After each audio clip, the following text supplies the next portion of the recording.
I'm going to read from this, The Teaching of Arabic as a Community Language in the UK.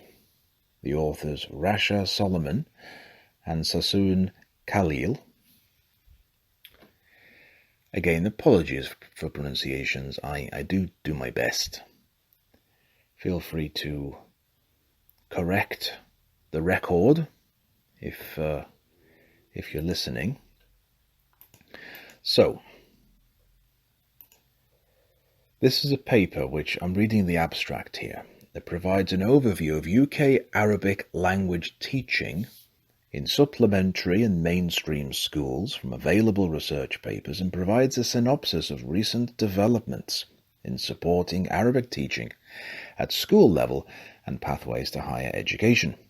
The largest study cited is the 2016 research collaboration between the British Council, the University of Leeds, Edinburgh, Goldsmiths and London, and Alcantara Communications.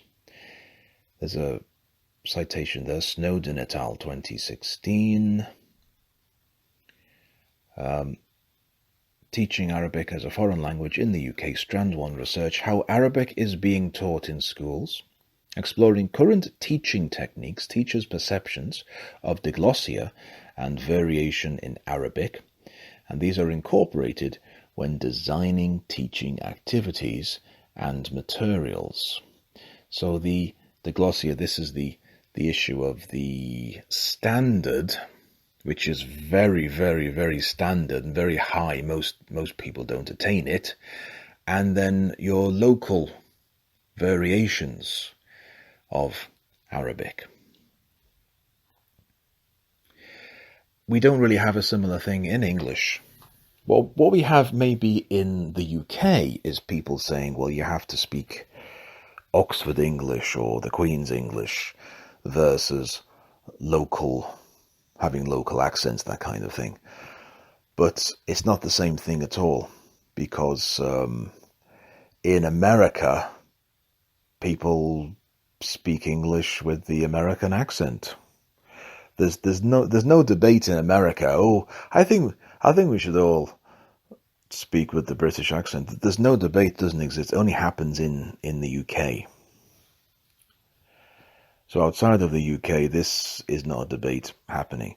But this diglossia is a totally different thing in the Arabic language world. It is a big issue. So that's something that we can go into in the future.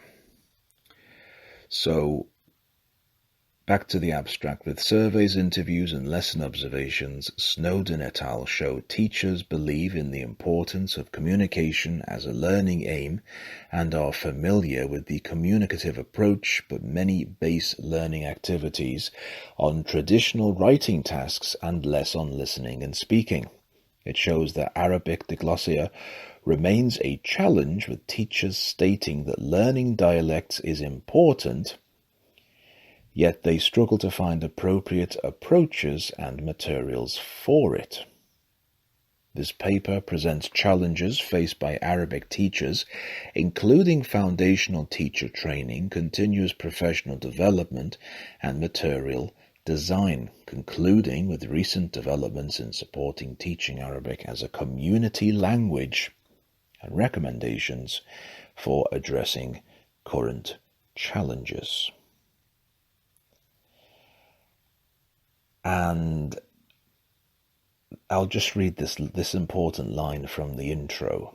Contrary to the decline seen in recent years in the demand for learning the traditional European languages, the demand for learning Arabic has been steadily increasing in the UK, Europe, and the US at all learning stages, from preschool to higher and further education levels. That's according to Dickens and Watson, 2006, and Tinsley, 2019. So you've got a variation there of the years. So it was increasing back in 2006, and it was increasing in 2019. So it suggests an upward trajectory there, doesn't it? However, they do go on saying the UK exam system offers further insight into Arabic language teaching and learning. They say the UK school system is well known for the strong presence and role of examinations that aim to provide a standardized way of assessing pupils' abilities and knowledge. And then they go into all the data about GCSE entries. So I'll just quickly have a look at this. The number of exams taken in the Arabic language has seen in the last 10 years, this is GCSE and A-level, an increase of 49 to 59%.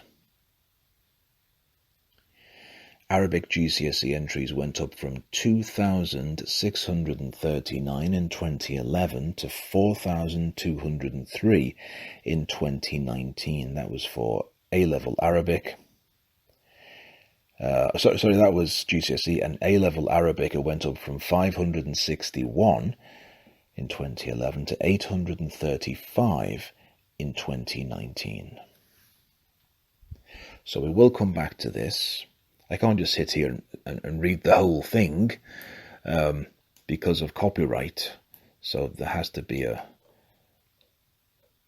limited usage of this. But that is well worth reading. The teaching of Arabic as a community language in the UK. I'm going to have a second go at the pronunciation. Rasha Solomon and Sausan Khalil.